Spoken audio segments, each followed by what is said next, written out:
Penumaka ZPH high స్కూల్లో anniversary farewell day జరిగింది. ఈ కార్యక్రమంలో టీడీపీ నాయకులు Kolli Seshu, Palipu Veerendranath, Kallam Rajasekhara Reddy, school management chairman Tenali Venkateswararao తదితరులు పాల్గొన్నారు. అనంతరం పఠాన్ జానీఖాన్ తదితరులు పాల్గొన్నారు. అనంతరం వారు మాట్లాడారు.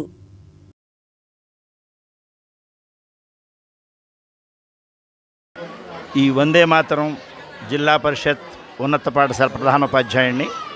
ఈ పాఠశాలకి ఈ సంవత్సరం ఈ అకాడమిక్ ఇయర్లో అంటే 2025-26 అకాడమిక్ ఇయర్కి ప్రధానోపాధ్యాయుడిగా జూన్ 1 తారీఖున బదిలీపై ఇక్కడ రావడం జరిగింది.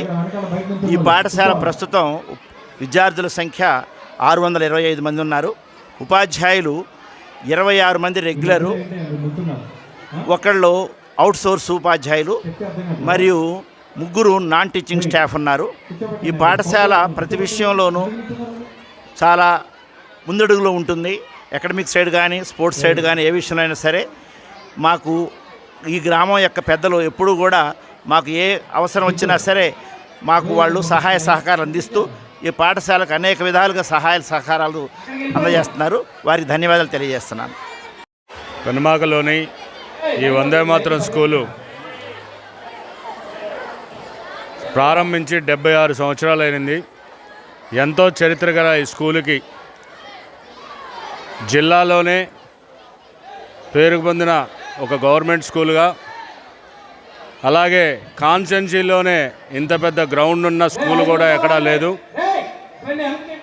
ఈ స్కూల్కి ఫస్ట్ నుంచి కూడా స్టార్ట్ చేసినప్పటి నుంచి గ్రామ పెద్దలు అలాగే టీచర్స్ అందరూ కలిపి ఈ స్కూల్ని ఇంత దూరం దాకా డెవలప్ చేసుకొచ్చారు.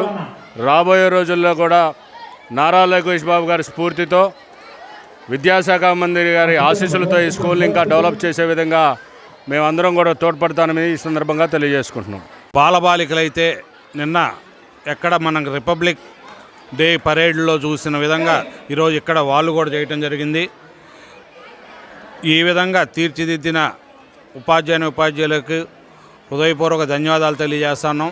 ఈ పాఠశాల మొదటి నుంచి కూడా విద్యాపరంగా కానీ క్రీడల పరంగా కానీ ఎంతో ముందు స్థానంలో ఉంది.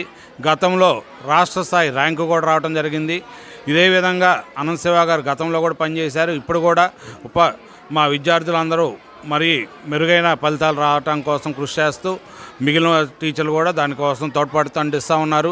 వీరందరికీ ఇప్పుడు నారా లోకేష్ గారు విద్యాశాఖ మంత్రి అయ్యాక పూర్తి స్థాయిలో వారికి స్టడీ మెటీరియల్ 10వ తరగతి వాళ్ళకి, అట్లాగే విద్యార్థులకి అందరికీ మధ్యాహ్నం భోజనం కానీ డొక్కా శాతం మధ్యాహ్నం భోజన పథకం, అంతేకాకుండా సాయంత్రం వెళ్ళిపోయేటప్పుడు మళ్ళీ వాళ్ళు అలసిపోయి ఉంటారని చెప్పి సాయంత్రం కూడా ప్రోటీన్స్ శనగలని కానీ ఒక్కరోజు వేరుశనగలు ఇట్లా ఒక్కోరోజు ఒక్కొక్కటి అందజేస్తూ పూర్తి విద్యా రంగంలో ఎనలేని మార్పులు తీసుకొచ్చిన నారా లోకేష్ గారికి కూడా హృదయపూర్వక ధన్యవాదాలు.